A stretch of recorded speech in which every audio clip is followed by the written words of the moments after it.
고린도전서 15장 1절에서 4절 말씀 다 함께 읽겠습니다. 형제들아, 내가 너희에게 전한 복음을 너희에게 알게 하노니 이는 너희가 받은 것이요 또 그 가운데 선 것이라. 너희가 만일 내가 전한 그 말을 굳게 지키고 헛되이 믿지 아니하였으면 그로 말미암아 구원을 받으리라.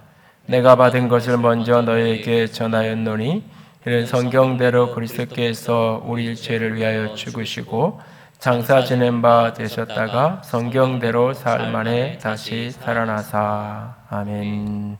기도합니다. 영광이 하나님, 사랑이 하나님, 이 시간 살아계신 주의 음성을 듣기 원합니다. 주께서 우리 가운데 말씀하시고 주의 생명과 주의 사랑으로 충만하게 하여 주시옵소서. 주의 말씀에 온전히 붙들린 믿음의 여정을 살아갈 수 있도록 도우시고 연약한 종을 십자가 뒤에 가리셔서 주님만 드러나시기를 간절히 원합니다. 우리 주님만 바라보며 우리 주님 예수님 이름으로 기도드렸습니다. 아멘. 어느 날 한 컷의 사진을 보았습니다. 찢어진 토슈즈를 신은 발과 흉하게 굳은 살이 배겨서 이렇게 마디마디가 이렇게 굵게 튀어나온 발 사진이었습니다. 한편으로는 너무 흉해 보이기도 하고 어떤 의미에서는 누구의 발일까 안쓰럽기도 하고 조금은 이렇게 징그럽게도 느껴졌던 발의 모습이었습니다. 그런데 이내 그 사진의 주인공이 세계적인 발레리나 강수진이라는 것을 알고는 멈칫하며 여러 가지 생각을 했던 기억이 있습니다. 굳은 살이 박혀져 있는 그 발, 마디마디가 너무나 굵게 일그러진 흉한 모습의 그 발은 분명 흉한 몰골, 흉한 모습이었습니다. 그러나 그 발이 그 지경이 될 정도로 15살에서부터 그렇게 무대 위에서 아름다운 모습으로 서기 위해서 얼마나 많은 노력을 하고 얼마나 많은 수고를 했을까 하는 것들이 또 함께 느껴지기도 했습니다. 세상에서 가장 아름다운 발, 그것은 어쩌면 가장 흉한 발이었지 않나라는 생각을 그 사진을 보면서 참 그 사진만 놓고 발의 모습만 놓고 보면 너무너무 흉한 모습인데 너무너무나 아름다운 발이다라는 생각을 했던 기억이 있습니다. 십자가는 세상에서 가장 참혹한 고문 틀이고 사용 도구입니다. 가장 수치스럽고 가장 고통스럽게 사람을 고문하고 사람을 죽이는 그런 어떤 방법이 십자가입니다. 로마의 지체로는 가장 잔인하고 가장 끔찍한 형벌이 십자가다라고 그가 이야기할 만큼 십자가는 참혹한 죽음의 형틀입니다. 그럼에도 불구하고 교회는 이 십자가를 사랑하고 노래하고 십자가를 자랑한다라고 이야기합니다. 어떻게 그렇게 참혹한 고문틀, 참혹한 사형틀이었던 다용의 도구였던 십자가가 우리에게 그렇게 소중한 것이 되고 자랑거리가 되기까지 할 수 있었을까요?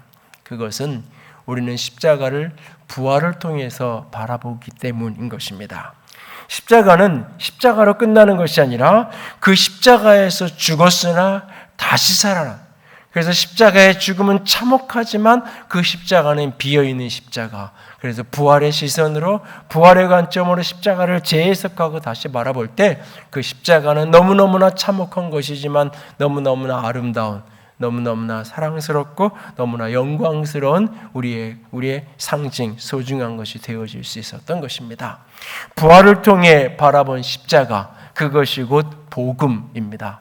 복음은 십자가 자체로만은 아무런 능력이 없어요. 부활의 능력으로 해석되어지고 부활의 시선으로 바라본 십자가가 진정 우리에게 영광의 복음이요 승리의 복음인 것입니다. 오늘 사도행전을 보면 부활하신 예수님께서 승천하시고 약속하신 성령을 기다리던 교회 가운데 오순절에 성령이 임합니다. 그 사도행전 2장에 오순절에 성령이 임한 놀라운 역사가 기록이 되죠. 그렇게 교회가 탄생했고 교회가 시작됐어요. 그런 교회를 통해서 일어난 첫 번째 사건을 기록하고 있는 게 사도행전 3장과 4장입니다. 사도행전 3장에 보면 첫 번째로 기록된 사건이 뭐냐면 베드로와 요한이 기도하는 시간에 대해서 성전으로 기도하러 가다가 그 성전 미문에 태어나면서부터 걷지 못하던 한 사람, 그래서 구걸하기 위해서 오늘 그곳에 나와 있는 그 한 사람을 주목하여 보고는 그를 이렇게 세웁니다. 그래서 그렇게 나면서부터 걷지 못하던 그 사람이 이제 40년 만에 뛰고 걸을 수 있는 축복을 누리는 사건이 벌어져요. 그런데 이 사건 때문에 베드로와 요한은 공회에 끌려가고 이 사건 때문에 교회는 심각한 위기, 심각한 위협을 받게 되는 어려운 상황에 빠지게 됩니다. 그냥 자연스럽게 생각해 보세요. 태어날 때부터 걷지 못하던 한 사람이 있었는데 그 사람을 지나가다가 보고는 불쌍히 여겨서 몇 분 도와주는 것이 아니라 그 사람의 삶의 근본 문제를 해결해 주었어요. 한 번도 걷지 못하던 그 사람이 40여 년 만에 뛰고 걸을 수 있는 축복을 누렸어요. 얼마나 좋은 일이고 얼마나 감사한 일이에요. 온 사람들이 다 축하하고 기뻐할 그럴 일인데 그 일 때문에 베드로와 요한은 잡혀가고 교회는 심각한 위기 상황을 직면하게 됩니다.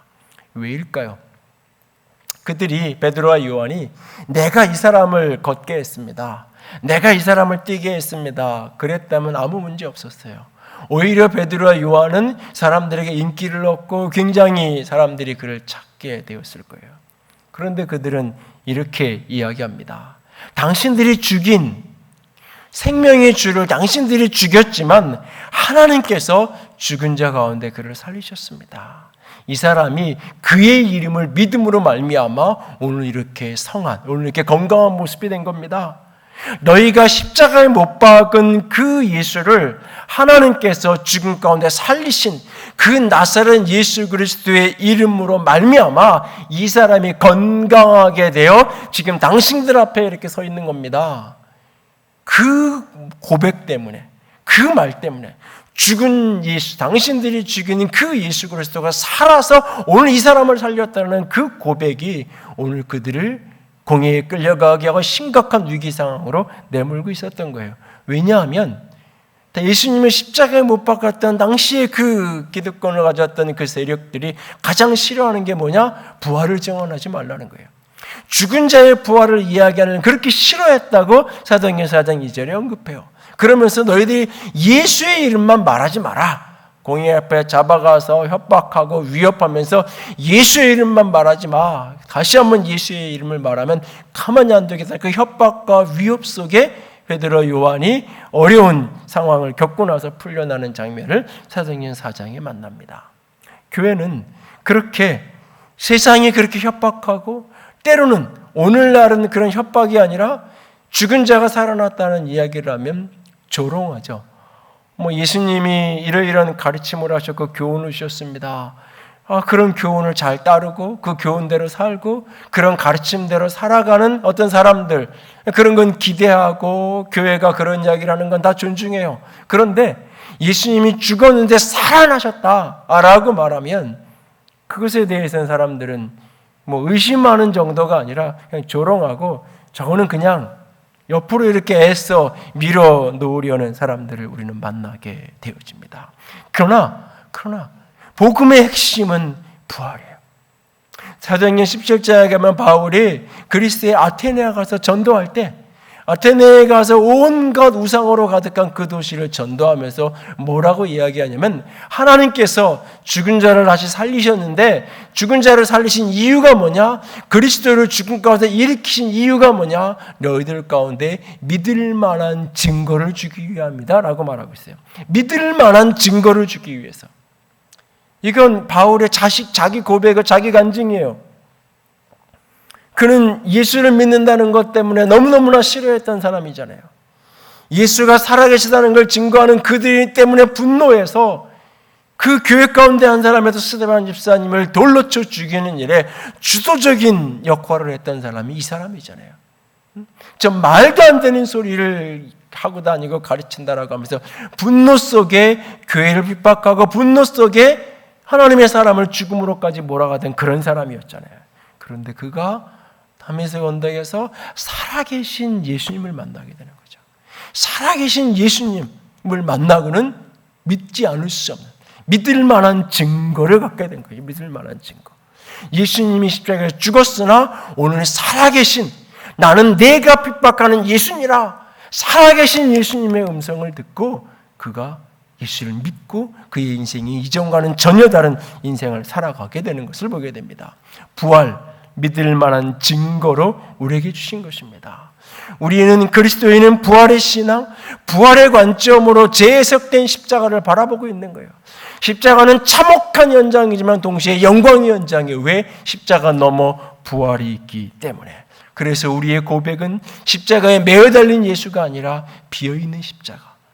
그래서 개신교회는 십자가를 걸어도 십자가에 예수님을 못 박혀 있는, 가톨릭이나 루터교나 이런 데서 십자가에 예수가 매어 달려있는 그런 상징이나 조각들을 종종 볼 수 있지만 개신교에서는 그런 조각들을 거의 사용하지 않는 이유가 뭐예요? 예수님이 저 십자가에 죽었으나 저기에 매어 달려 계시지 않는다는 거예요. 살아서 부활하셔서 하늘 보좌 우편에 계신 그 예수님을, 죽었으나 살아계신 예수님을 믿는 것, 부활로 재해석된 십자가를 믿는 것, 그것이 믿음이에요. 그것이 복음이에요.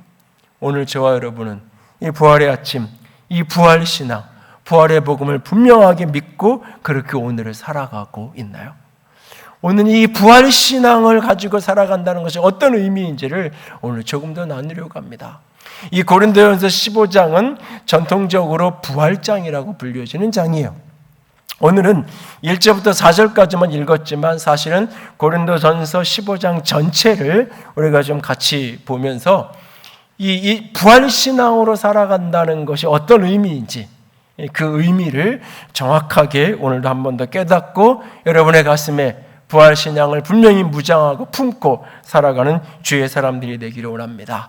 예수의 부활을 믿고 부활을 신앙하며 살아간다는 것, 부활신앙으로 믿음 생활을 한다는 것이 정확하게 어떤 의미일까? 첫 번째는 부활의 증언을 믿음으로 신뢰하며 살아가는 것, 그것이 바로 부활신앙의 첫 번째 모습입니다.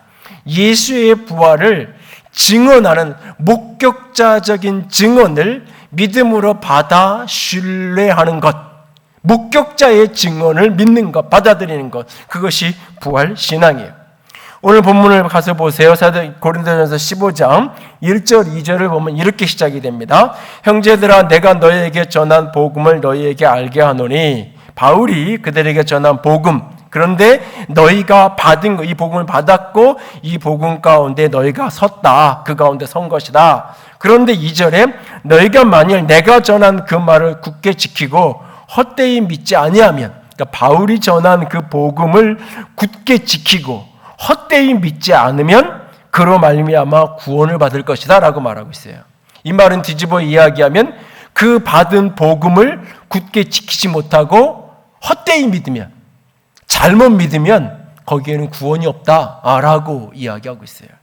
그러면서 다시 한번 내가 너에게 전했던 그 복음의 핵심이 무엇인지를 요약하고 있어요. 3절과 4절이 복음이 무엇인지를 가장 정확하게 가르쳐주는 문장이에요. 3절과 4절을 다 함께 읽습니다. 내가 받은 것을 먼저 너에게 전하였노니 이는 성경대로 그리스도께서 우리 죄를 위해 죽으시고 장사 지낸 바 되셨다가 성경대로 사흘 만에 다시 살아나사. 예수님이 우리의 죄 때문에 우리의 죄를 위해서 십자가에 죽으시고 장사 지난 바 되고, 죽음이 최종적으로 확인되는 게 장례를 치르면 죽음이 최종적으로 끝나는 거잖아요. 죽으시고 장사 지난 바 되시고 그가 살아나셔서, 이 살아나심이 확증되는 게 뭐냐면 살아서 그냥 하늘로 바로 올라가신 게 아니라 살아서 살아계심을 40일 동안 이 땅에 변화의 몸, 부활의 몸으로 거하시면서 사람들에게 목격자적인 체험을 하게 하신 거예요.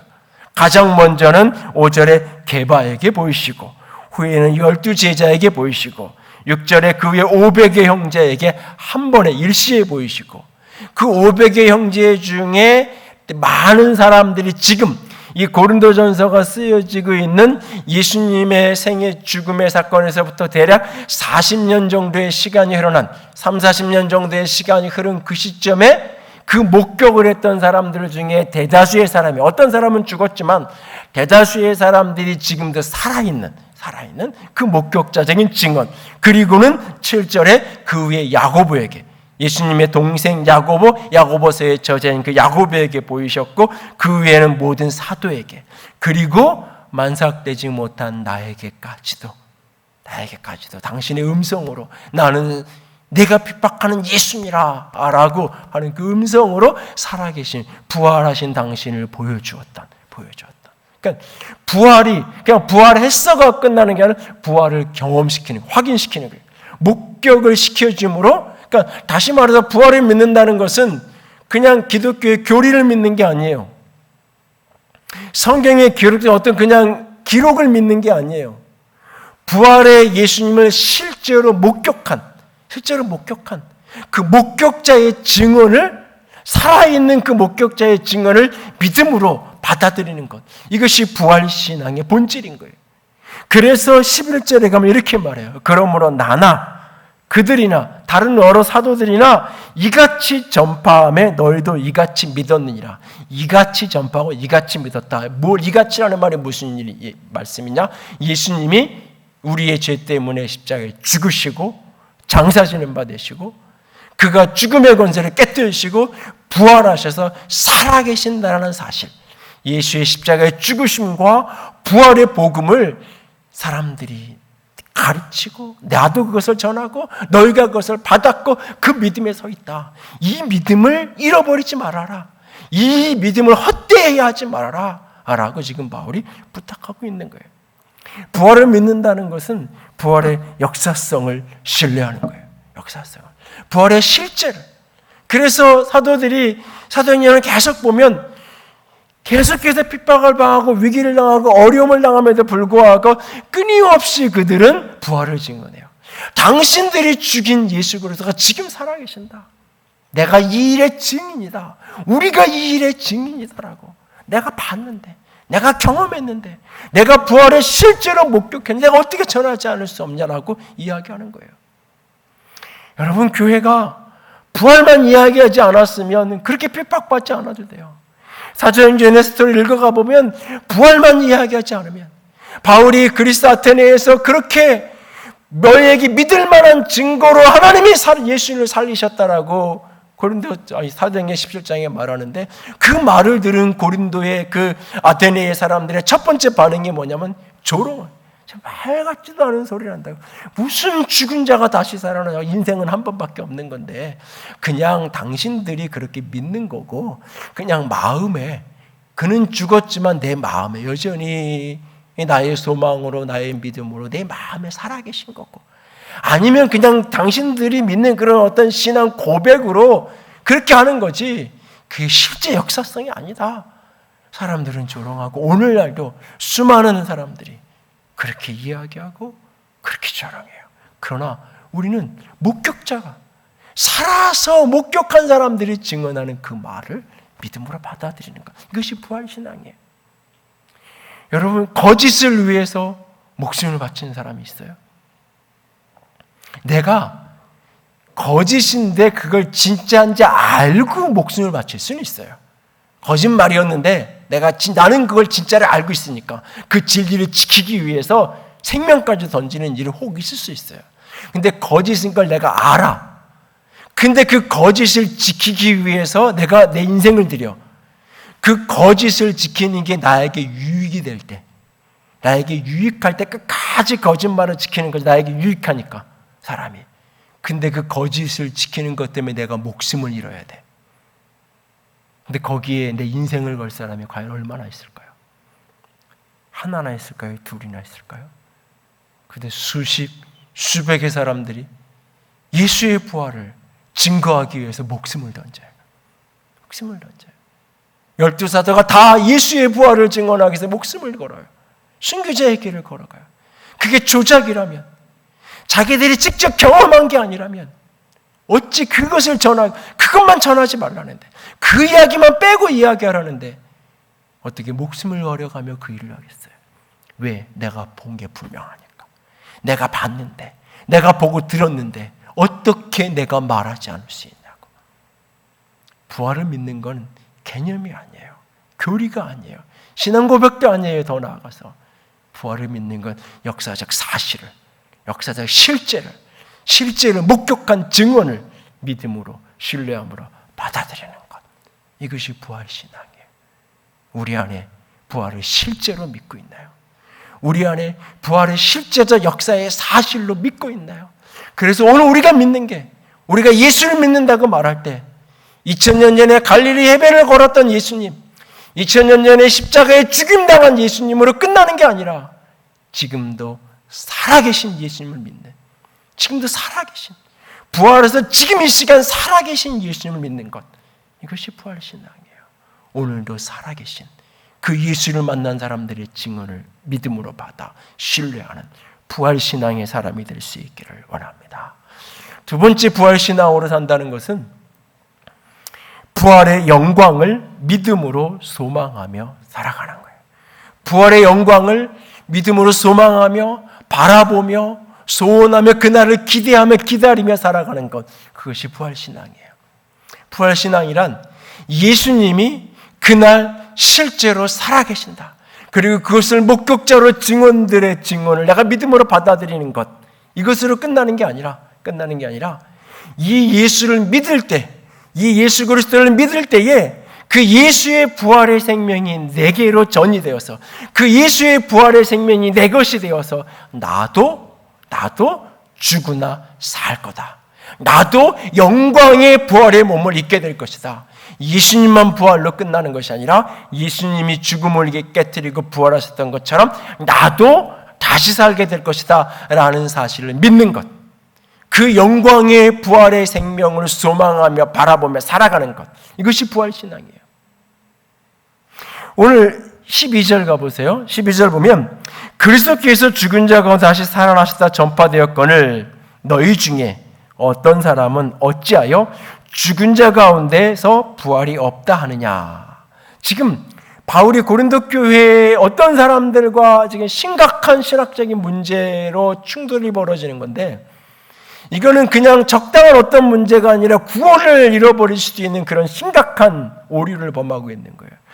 예수의 부활은 인정하는데 예수님은 하나님이니까 그분이 죽었으나 부활하셨다. 그래 그 예수님이니까 가능한 거고, 예수님이 실제 목격한 사람들의 증언까지 있으니까 그건 인정하겠다. 그건 내가 믿겠다. 근데 나는 부활한다는 건 사실은 못 믿겠어.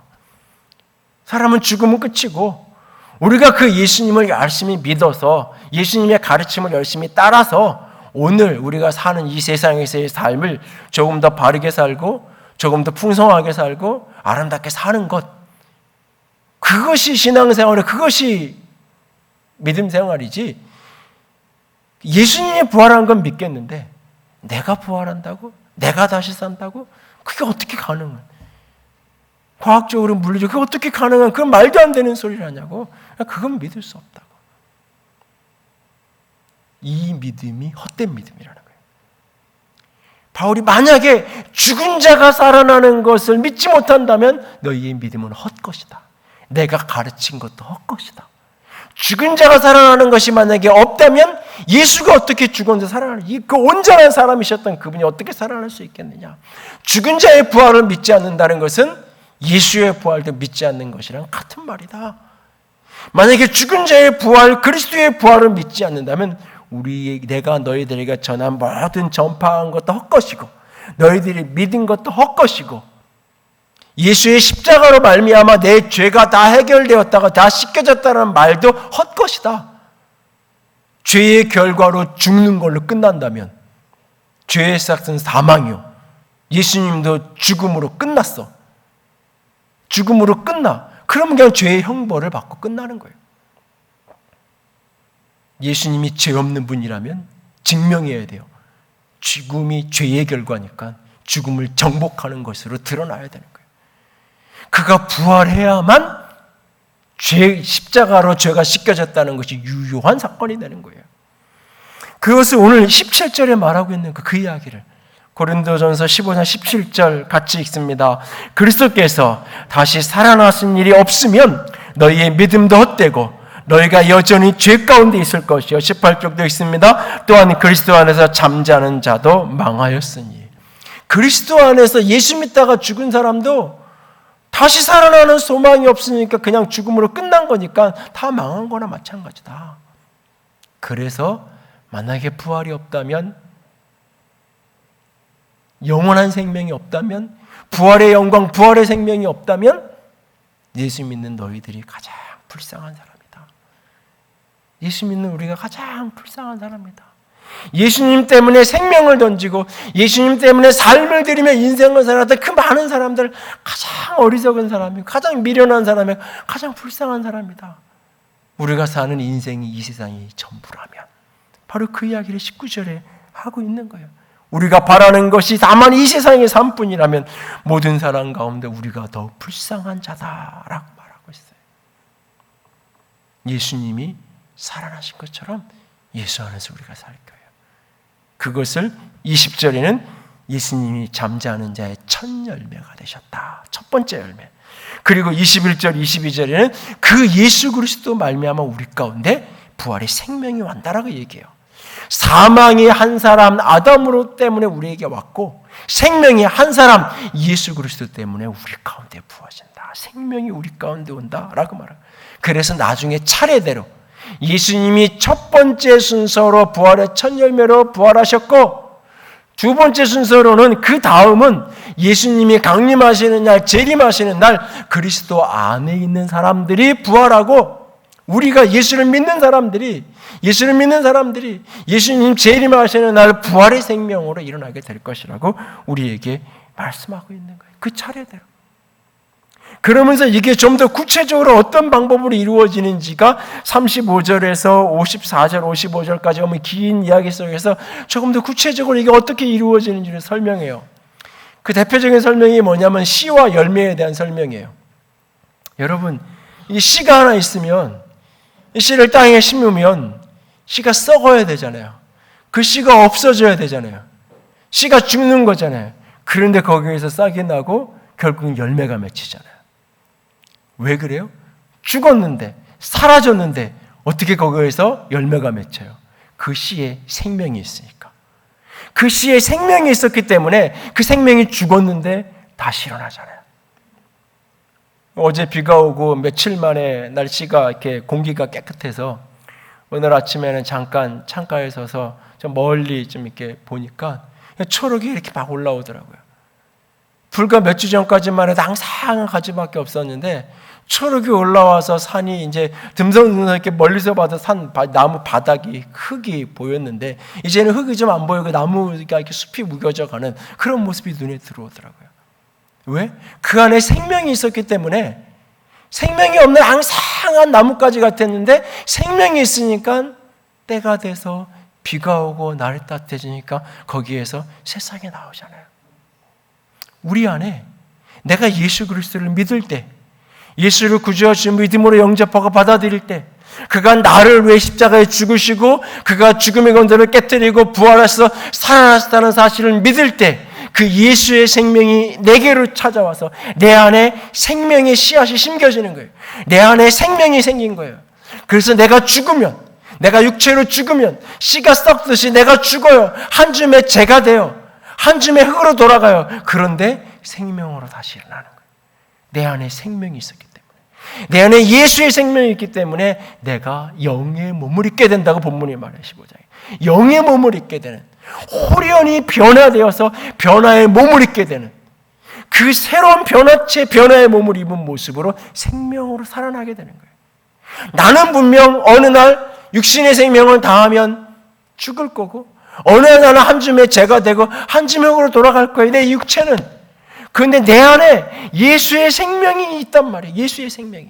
그 예수의 생명이 예수님을 죽음에서 일으키셨던 것처럼 그 생명이 내 안에 있기에 나도 생명의 부활로 다시 살아나게 될 거예요. 언제? 예수님께서 온 세상의 만왕의 왕으로 재림하시는 그날에 부활의 생명으로 변화의 몸으로 다시 살아 그분 앞에 서게 될 거예요.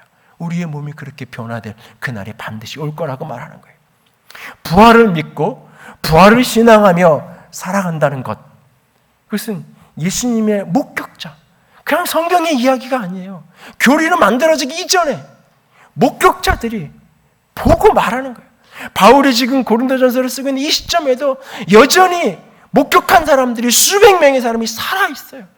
그 증언을 믿는 거예요. 나는 못 봤지만 실제로 본 사람이 한 사람도 두 사람, 세 사람, 수백 명이 봤대는데 나 안 봤으니까 안 믿어. 나는 못 봤으니까 못 믿어. 이게 얼마나 어리석고 미련한 거예요. 수백 명이 봤대는데 실제. 그리고 그 본 것을 위해 자기의 생명까지 바친다는데 그 증언을 믿는 것. 그리고 그걸 믿을 때 그 부활의 생명이 내 안에 들어와서 나도 예수님을 살린 그 생명, 나도 죽음에서 일으킬 것을 믿는 것. 이것이 부활신앙이에요. 그리고 세 번째로 그 부활의 능력으로 오늘을 살아가는 거예요. 부활의 능력을 믿음으로 증거하며 사는 것. 그것이 바로 부활신앙으로 사는 거예요. 어제의 예수 그리스도의 부활의 역사성을 믿고 내일에 내가 예수님처럼 부활할 것을 소망하고 오늘 그 부활의 능력으로, 부활의 생명으로 오늘을 살아가는 거예요. 세상 사람들은 인생 한 번밖에 없다고 얘기하죠. 인생 죽으면 끝이라고 이야기하죠. 이 세상의 삶이 전부라고 얘기하잖아요. 그런데 내게는 부활의 생명의 날이 있어요. 부활로 주님 앞에 서게 될 그 생명이 내 안에 있어요. 그 생명으로 오늘을 사는 거예요. 그 생명으로 오늘을 살아가는 거예요. 그 부활의 능력 가운데 오늘 부활을 증거하는 증인으로 인생을 살아가는 거예요. 그 모습을 고린도전서 15장은 두 가지 일을 이야기해요. 하나는 죄를 극복하며 사는 것, 죄를 정복하고 의의 삶을 살아가는 것. 또 하나는 주의 일에 힘쓰며 살아가는 것. 이 두 가지를 이야기해요. 32절 가보세요. 32절, 15장 32절. 32절에서 34절까지를 봅니다. 32절에서 34절까지 같이 읽어볼까요? 내가 사람의 방법으로 에베소에서 맹수와 더불어 싸웠다면 내게 무슨 유익이 있으리요? 죽은 자가 다시 살아나지 못한다면 내일 죽을 터이니 먹고 마시자 하리라. 속지 말라. 악한 동무들은 선한 행실을 더럽힌다니 깨어 의를 행하고 죄를 짓지 말라. 하나님을 알지 못하는 자가 있기로 내가 너희를 부끄럽게 하기 위하여 말하노라. 32절 하반절에 보면 죽은 자가 다시 살아나지 못한다면 내일 죽을 터이니 먹고 마시자 하리라.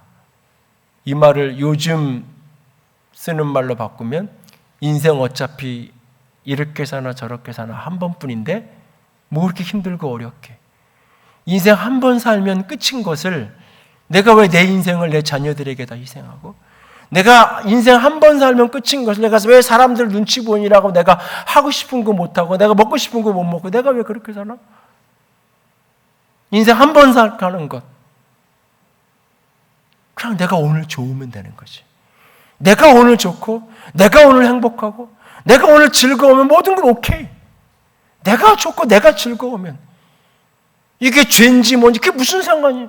내가 좋으면 들키지 않으면 되고 걸리지 않으면 되고 다른 사람에게 특별한 해를 주지 않으면 되는 것 뿐인 거고, 내가 좋으면 뭐든지 가능하다고. 왜?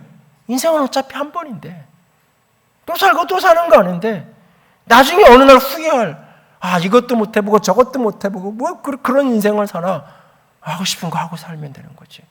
뭐 그렇게 모은이라고 애를 쓰고 지판관 말하는 인생을 다 드리고, 나는 그냥 그런 거 신경 안 쓰고 나는 오늘 열심히 벌어서 열심히 나 즐기면서 엔조이하면서 살겠다고. 내일이 없는데 죽으면 끝인데 오늘 먹고 마시자 하리라. 여기에서 모든 죄가 나오는 거죠. 모든 죄가. 죄를 짓는 게 나에게 고통이면 누가 죄를 지어요? 나중에는 고통인데, 드러나고 나서는 고통인데 짓는 순간은 행복이잖아요. 너무 좋잖아요. 그래서 죄를 짓는 거잖아요. 죄를 짓는 자체가 너무너무나 고통스러우면 누가 그걸 해요? 그 순간만은 너무나 행복하고 그 순간만은 너무나 좋고 너무나 즐거워요. 나중 일은 나중 일이고 오늘 내가 즐거우면 되는 거지. 이게 모든 죄의 종류에 상관없이 죄를 짓는 핵심이잖아요. 인생 한 번 살면 끝인데 어차피 뭐 이렇게 사나 저렇게 사나 죽으면 끝인 것을 사는 동안 내가 즐겁게 살면 되는 거지. 그런데 아니에요. 죽으면 끝이 아니에요. 인생 한 번 사는 걸로 끝이 아니에요. 내가 부활의 몸으로 주님 앞에 설 거예요. 예수를 믿음으로 예수의 생명이 내 안에 와서 내가 부활의 몸으로 주님 앞에 설 거예요. 그날 주님 앞에 설 때 내가 어떠한 모습으로 설 것인지, 그리고 주님이 나를 판단하실 때 어떠한 모습으로 내가 주님 앞에 설 것인지, 그것을 생각하고 바라보며 죄를 이기며 극복하며 살아가는 거예요. 그리고 또 하나, 오늘 주의 일에 헌신하며 살아가는 거예요. 영원히 남을 가치를 위해서, 오늘 이 세상이 끝이 아니라 영원히 남을 가치를 위해서 오늘을 살아가는 거예요. 그것이 부활에 대한 이야기를 마치는 58절 마지막 고백이에요. 고린도전서 15장 57절 57절과 58절을 함께 같이 읽습니다. 우리 주 예수 그리스도로 말미암아 우리에게 승리를 주시는 하나님께 감사하노니, 그러므로 내 사랑하는 형제들아, 견실하며 흔들리지 말고 항상 주의 일에 더욱 힘쓰는 자들이 되라. 이는 너희 수고가 주 안에서 헛되지 않은 줄을 알미라. 아멘. 사도행전을 읽다가 어느 날, 오늘 사도행전의 이 역사가 지금 실제라면 나는 과연 예수님을 믿을까? 그런 질문을 스스로에게 해본 적이 있어요. 예수님 때문에 성공하고 예수님 때문에 병이 낫는 사건들은 몇 가지 있지만, 예수님 때문에 호의호식하고 예수님 때문에 권세를 누리는 게 아니라 예수님 때문에 피난민이 되고 예수님 때문에 때로는 죽임당하는 이야기로 가득한 그 모습을 보면서, 이게 오늘의 실제라면, 오늘 우리 주변에서 일어나는 현재의 사건이라면 나는 예수님을 진짜 믿을까? 이런 반문을 스스로에게 해본 적이 있어요. 그 부활을만 전하지 말라고 그렇게 협박하면서 여전히 교회가 부활을 전했잖아요. 그 참혹한 결과가 첫 번째로 찾아온 게 7 집사 가운데 한 사람인 스데반 집사님이 죽임당하는 거잖아요. 돌에 맞아서 얼마나 고통스러웠을까요? 돌에 맞아서 사람이 돌무덤이 되어 죽어간다는 것은 어떤 고통이었을까요? 그 고통의 시간을 지나가면서도 오히려 자신들에게 돌을 던지는 그들을 위해서 기도하는, 어찌 사람이 그럴 수 있을까요? 얼마나 믿음이 강하면 사람이 이럴 수 있을까요? 이건 믿음이 강해서가 아니에요. 믿음이 커서가 아니에요. 믿음이 실제였기 때문에 그래요. 그 돌에 맞아 죽기 전에 스데반 집사님이 이렇게 얘기해요. 내가 본다.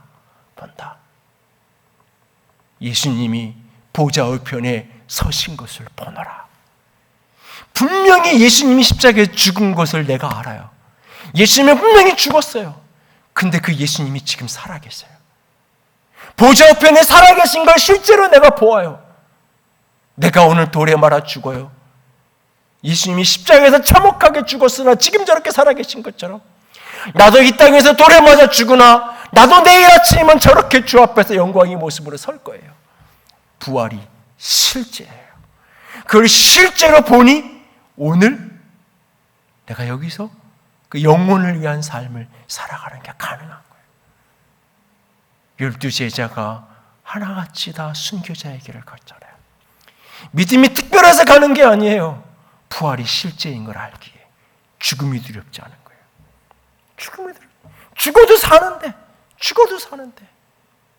죽는 게 무엇이 두려워서 내가 이 진리를, 내가 보고 들은 것을 타협할 이유가 어디 있겠어요? 여러분, 인생이 전부라고 생각하면, 여기가 전부라고 생각하면 주를 위해서 헌신하는 거, 헌신하는 만큼 내게 무언가 돌아오는 게 있다면 할 만한 가치가 있겠지만, 그렇지 않다면 참 버거운 거예요. 언젠가 한 청년이 저한테 오래전에 했던 소리가 생각이 나요. 목사님, 교회가 나한테 해준 게 뭐가 있는데요? 목사님, 교회가 나한테 해준 게 뭐가 있는데요? 교회를 몇 주 안 나오길래 한번 연락을 했더니 왜 그런가 나중에 이렇게 확인을 해보니까 이 친구가 막 방황을 하고 신앙생활 안 하다가 다시 어떤 계기를 거치면서 신앙을 다시 하기 시작했어요. 한 1년 정도 신앙생활 참 열심히, 누가 와, 제가 달라졌네? 그럴 정도로 열심히 했어요. 막 청년부 찬양팀도 하고 열심히 해요. 근데 오늘 갑자기 또 안 나오기 시작하는데 연락을 해보니까 교회가 나한테 해준 게 뭐가 있는데요. 왜냐하면 교회가 나한테라고 얘기했지만 다른 말로 얘기하면 하나님이 나한테 해준 게 뭐냐 그죠. 자기 딴에는 방황하고 하다가 나름대로 신앙을 회복해서 지난 1년 동안 열심히 했어요. 그러면 취업도 좀 되고 뭔가 인생이 잘 풀릴 줄 알았는데 여전히 자기 인생은 괴롭고 힘든 거예요. 할 말이 많죠. 제대로 준비도 하고 뭐라도 좀 하고 취업도 해야 되는데 내가 보면 내내 놀고만 있고 뭐 그랬는데 어쨌든 자기 입장에서는 옆에서 보면 한심해 보여도 자기 입장에서는 나름 그래도 교회도 가고 나름 신앙생활 다시 회복하고 나름 찬양팀도 하고 나름 기도도 하는데 어제보다 달라지는 게 아무것도 없는 거예요. 그러니까 말하죠. 교회가 나한테 해준 게 뭐가 있는데요. 수년을 방황하더라고요. 다시. 그리고 어느 날 제자리로 돌아와서 지금부터 다시 신앙을 회복하고 다시 믿음의 길을 가는데 여러분들이 믿음 생활에서 덕본 게 뭐가 있어요? 예수 믿어서 여러분이 덕본 게 뭐가 있어요? 예수 믿으면 자녀들이 잘 된다더라. 예수 믿으면 사업이 잘 된다고. 예수 믿으면 건강해진다더라. 예수 믿으면 부부관계가 회복된다더라. 어떤 이야기들을 여기 하실 분들 계시죠? 그런데 예수 안 믿은 그 집은 나는 사고 나서 구사일생으로 하나님이 살려줬는데 예수 안 믿는 저 집은 사고가 안 나잖아요. 나는 방황하는 아들 열심히 기도했더니 하나님이 도와주셔서 제자리로 돌아왔는데 예수 안 믿는 내 친구는 평생 자식이 방황하지 않고 너무너무나 남부럽지 않게 친구들 앞에 자랑할 만한 아들로 여전히 그렇게 살고 있잖아요. 예수 믿어서 내가 헌신해서 내가 먹고 쓰고 입을 거 아끼고 절약해 가면서 내가 애들 학원 한 번 보낼 거 포기해 가면서 내가 하나님께 헌금 드리고 주의를 위해 헌신하고 내가 집안일 한 번 더 하고 내가 회사 서류 한 번 더 뒤척거릴 거 내가 내려놓고 예배당에 와서 예배당 청소하고 내가 사업상 내가 만날 수 있는 친구만 만나는 거 한 번 내가 포기하고 그거 막 세세 이제 막 교회 나와서 교회 정착하려는 사람 생기는 거 아무것도 없는데 나보다 예수 늦게 믿었다는 이유 하나만으로 이것저것 불평하고 투덜거릴 때마다 내가 뭐 센터장이 무슨 죄라고 내가 예수 먼저 믿고 하늘께 먼저 나온 게 무슨 죄라고 내가 그 사람 말 다 들어줘야 되고 내가 떠받들듯이 해야 되고 어느 날 속이 뒤집어지고 내가 꼭 이럴 필요가 있나? 도대체 뭐가 남길래 이렇게 했더니 진짜 하나님이 도와주셔서 난 모르게 승진이 되고 이렇게 했더니 진짜 이 땅에서 영광이 찾아오고 그러면 내가 그렇게 심었더니 이렇게 되나 보다. 분명 그럴 때가 있어요. 내가 심었더니 이 땅에서 거둘 때가 있어요. 그런데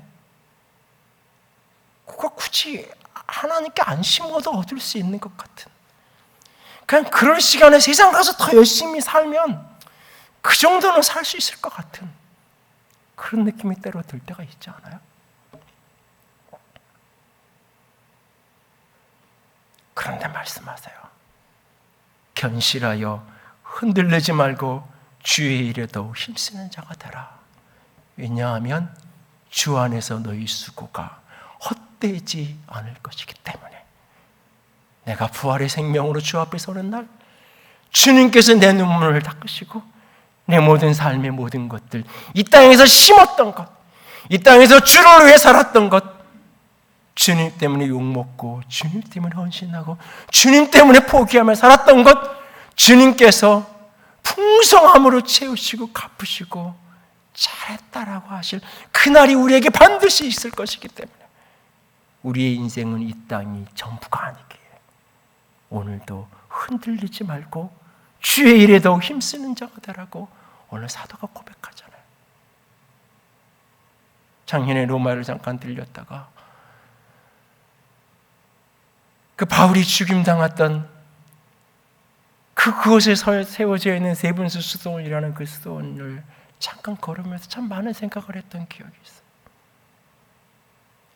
그 돌로 이렇게 비석처럼 만든 돌기둥이 있는데 거기에 그냥 목에 칼로 잘린 게 아니라 그 돌기둥에 목을 걸어놓고 목을 대놓고 그 뭉치로 머리를 쳐서 그 머리가 떨어져 나가서 댕굴댕굴 튕겨져 나가면서 그렇게 죽임당한 그 흔적이 남아있는. 무엇 때문에? 세상에서 누구보다 성공하면서 살 수 있었던 그 사람이 그만큼 배웠고 그만큼 가지고 그만큼 있는 사람이 무엇 때문에 인생의 마지막을 저렇게 비참하게 맞는데 저 길을 갈 수 있었을까? 그리고 오히려 사랑하는 제자들에게, 사랑하는 사람들에게 너도 나와 함께 복음과 함께 고난받으라고 말할 수 있었을까? 왜냐하면 부활이 실제이기 때문에. 부활이 실제이기 때문에. 있을 수도 있고 없을 수도 있는 그 무엇이 아니라, 확률 99%의 어떤 것이 아니라 실제이기. 내가 그 부활의 주를 보았고 부활의 생명이 내 안에 있고 내가 실제로 부활해서 그날 주님을 만날 것이기 때문에 오늘을 다르게 살 수 있었던 거예요. 그리고 오늘 우리를 향해서 주의 일에 힘쓰는 자가 되라고, 죄를 짓지 말라고 권면할 수 있는 사람으로 서 있는 거예요. 오늘 부활의 생명으로, 어제의 부활을 믿고 내일의 부활을 소망할 뿐 아니라 오늘 부활의 능력으로 살아가는, 세상을 다르게 살아가는. 왜? 우리는 이 세상이 전부가 아니니까. 인생 한 번 사는가? 아니, 우리는 또 다른 세계가 있는 사람이니까 세상을 다르게 사는, 부활의 생명으로 살아가는 저와 여러분이 될 수 있기를 주님의 이름으로 부탁을 드립니다. 찬양합시다. 주 하나님, 독생자 예수, 날 위하여 오시었네.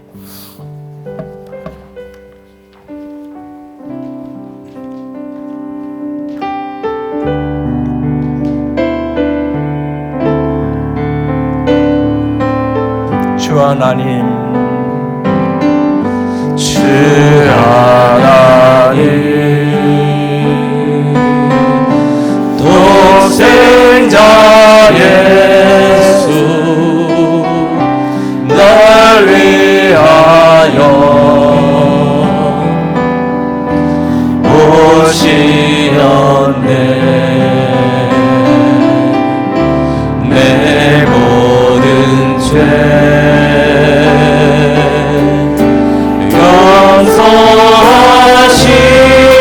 용서하시고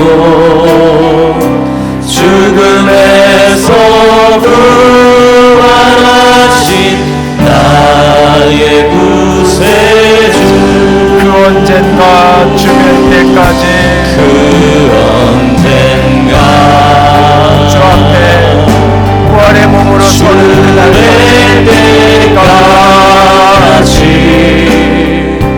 주를 위해 싸우리라. 승리의 길 멀고 험해도, 승리의 길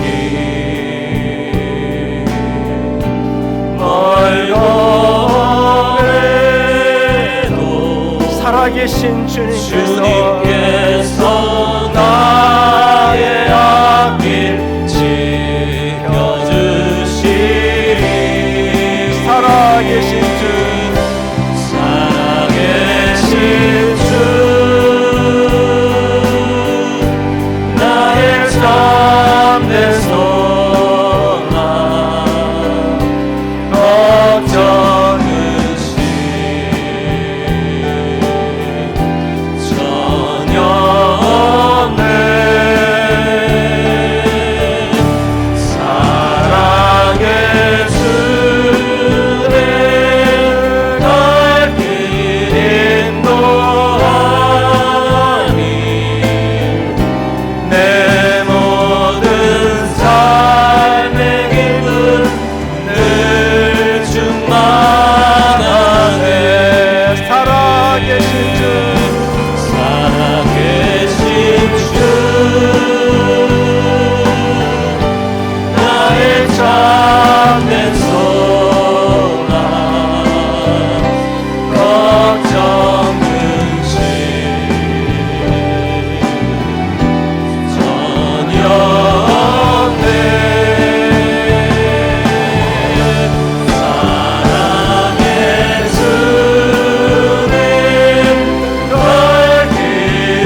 부활의 목격자의 증인을 내가 신뢰합니다.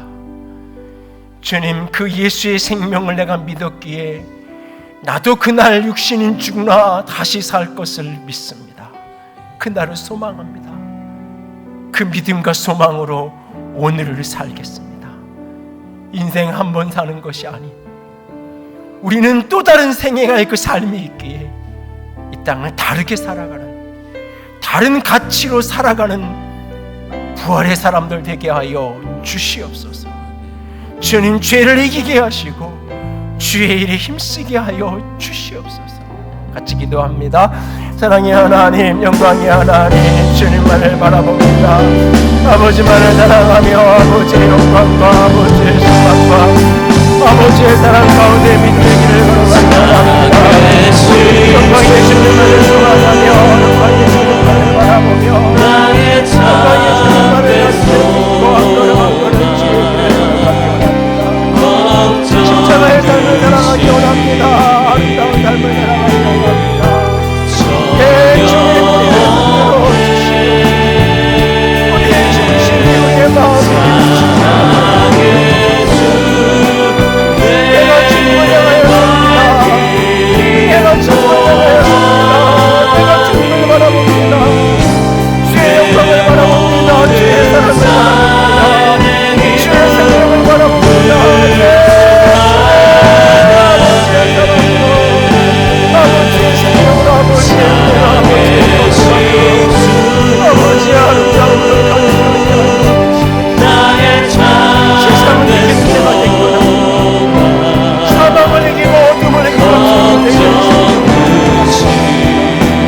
아버지의 정신, 아버지의 정신,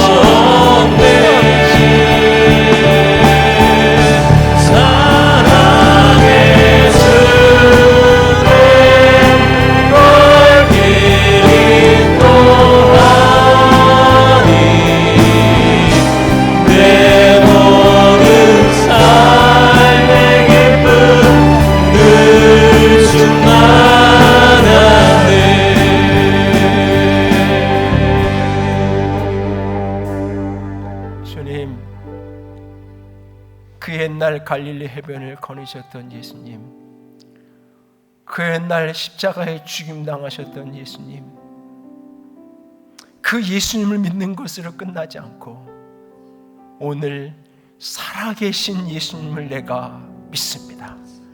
죽었으나 다시 살아 만왕의 왕으로 좌정하여 계시는 그 예수님을 내가 믿습니다. 그 예수의 생명이 내 안에 있기에 나도 예수님처럼 부활하게 될 것을, 다시 살 것을 내가 소망합니다. 그 믿음과 소망으로 오늘을 다르게 살기를 원합니다. 그렇게 살 수 있는 능력을 부어 주시옵소서. 하늘의 생명으로, 성령의 능력으로 기름 부으셔서 부활의 생명으로 세상을 이기는 자가 되게 하여 주시옵소서. 죽음의 두려움을 이기게 하시고 세상의 유혹을 이겨내는 영광의 백성 되게 하여 주시옵소서. 주님 사랑합니다. 주의 이름으로 축복합니다. 우리 주님 예수님 이름으로 기도드렸습니다. 아멘. 이제는 우리 주 예수 그리스도의 은혜와 하나님 아버지의 놀라우신 사랑하심과 성령 하나님과의 교통하심과 기름 부으심의 그 은혜가 오늘도 부활신앙으로, 부활 생명으로 살아가기로 작정하는 모든 이들을 위해 이제로부터 영원토록 함께 있을지어다. 아멘.